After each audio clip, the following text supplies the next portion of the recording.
গুরু কৃপাই কেবলম। আজ আমি তুলা রাশির অদ্ভুত চমৎকারী টোটকা নিয়ে বলছি। মন দিয়ে শুনুন। তুলা রাশির জাতক জাতিকেরা এইগুলো যদি পালন করেন, সারা জীবনের জন্যে আপনারা সুখ শান্তি সমৃদ্ধি বজায় থাকবে। প্রথমে বলি, নিজের খাবার থেকে কিছুটা অংশ, সামান্য কিছু পশু পাখি এবং গরুকে খাওয়াবার চেষ্টা করবেন যখন আপনাদের সম্ভব হবে। নিত্য পশু পাখিকে খাওয়াতেই হবে এর কোনো মানে নেই। যখন আপনার সম্ভব হবে চেষ্টা করবেন বেশিরভাগ সময় পশু পাখি এবং গরুকে খাওয়াবেন। এঁটো জিনিস খাওয়াবেন না। শ্বশুর শাশুড়ি থেকে রূপো দান নেবেন। শ্বশুর শাশুড়ি থেকে এক টুকরো রূপো দান নেবেন। একবার হলেও, সারা জীবনে একবার হলেও সামান্য পরিমাণ গোমূত্র সেবন করবেন। সামান্য পরিমাণ গোমূত্র সেবন করবেন সারা জীবনে যখন হোক একবার। জব এবং হলুদ সর্ষে ধর্মস্থানে দান করবেন। জব এবং হলুদ সর্ষে কোনো ধর্মস্থানে দান করবেন। আপনার স্ত্রী সব সময় যেন একটা টিপ পরে, সিঁদুরের টিপ বা মেরুন কালারের আজকাল সোয়েটের টিপ, যাই হোক টিপ যেন পরে। জাতকদের উদ্দেশ্যে বলবো তাদের স্ত্রী যেন সবসময় একটা টিপ পরে, তাহলে অনেকটাই সংসারে মঙ্গল হবে। ঠাকুরের উপরে যেন সব সময় আস্থা রাখুন। জাতক জাতিকাদের উদ্দেশ্যে বলবো, ঠাকুরের উপরে একটা আস্থা রাখুন, ঠাকুরের উপরে ভরসা রাখুন, ঠাকুরের উপরে, ভগবানের উপর বিশ্বাস রাখুন। দেখবেন আপনারা অনেকটাই সুখ শান্তি পাবেন। চার পাওয়ালা পশুর ব্যবসা করতে পারেন, যেমন কুকুরের ব্যবসা, গরুর ব্যবসা, ছাগলের ব্যবসা। চার পাওয়ালা, যাদের চারটে পা আছে সেই পশুর ব্যবসা করতে পারেন। কিন্তু আপনারা মুরগির ব্যবসা করবেন না। মাখন, আলু এবং দই কোনো তীর্থস্থানে দান করুন।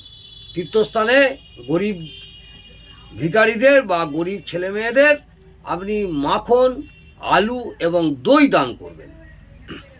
বৈদিক নিয়ম পালন করবেন। বৈদিক নিয়ম, গরুর খাবার চেষ্টা করবেন অন্তত একটু গুড়ের সঙ্গে একটা রুটি অন্তত দেওয়ার। মা বাবার অনুমতি নিয়ে বিবাহ করলে অনেক সুফল পাবেন। আপনারা ধরুন কোনো কারণে প্রেম করেছেন, যাই করুন, মা বাবার অনুমতি নেবেন, তাহলে আপনারা অনেকটাই শান্তি পাবেন। স্বামী স্ত্রী নিজের গুপ্ত অঙ্গকে বছরে একবার হলেও দুধ দিয়ে পরিষ্কার করবেন, দুধ দিয়ে ধুয়ে নেবেন। স্বামী স্ত্রী নিজের গুপ্ত অঙ্গকে দুধ দিয়ে পরিষ্কার করবেন, বছরে একবার হলেও করবেন।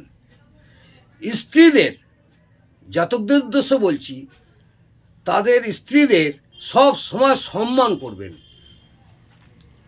স্ত্রীদের সম্মান করবেন এবং মাতৃস্থানীয় বৌদি, কাকিমা, মা, খুড়িমা এবং দিদিমা, এদের সবসময় আশীর্বাদ নেবেন। পরিবারের কোনো ছেলে মেয়ে যেন খালি পায়ে না হাঁটে। দেখবেন তাদের পায়ে যেন সবসময় একটা জুতো বা চপ্পল থাকে। ঠাকুরের নামে কোনো দান নেবেন না। ঠাকুরের নামে কোনো দান নেবেন না। ধর্মস্থানে গিয়ে মাথা মাটিতে লুটিয়ে প্রণাম করবেন। ধর্মস্থানে কোনো তীর্থস্থানে গেলেন, আজকাল ফ্যাশনের নমস্কার হয়েছে, এক হাতে কোনো রকমের কপালে ঠেকিয়ে নমস্কার।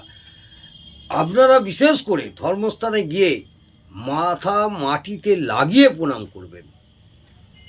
আর বছরে একবার কি দুবার নর্দমাতে লাল ফুল আর একটা তামার পয়সা ফেলে দেবেন। দেখবেন এতে আপনাদের অনেক অনেক বিপদের থেকেও মুক্তি পাবেন।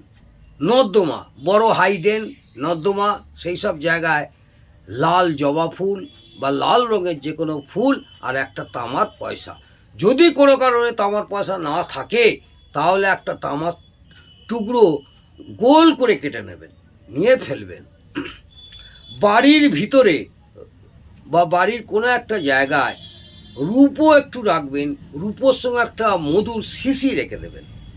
সেইটা আপনার বাড়ির লকারে বা আলমারিতে যে কোনো স্থানে রাখতে পারেন বা ঠাকুরের কাছেও রাখতে পারেন।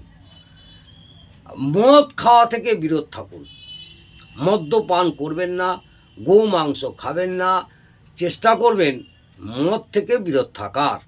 কোনো মন্দিরে চাটু, চিমটে, বেল্লা ইত্যাদি দান করুন, বা ধর্মস্থানে বা ভালো মন্দিরে যেখানে রেগুলার বাল্যভোজন হয়, লোকজনদের খাওয়ায়, সেই সব জায়গায় চাটু, চিমটে আর বেল্লা দান করুন। এইগুলো যদি আপনারা করতে পারেন তাহলে দেখবেন আপনাদের সারা জীবনের জন্যে তুলা রাশির জাতক জাতিকাদের দাম্পত্য জীবনে সুখ, শান্তি, সমৃদ্ধি বজায় থাকবে। নমস্কার, জয় মা তারা।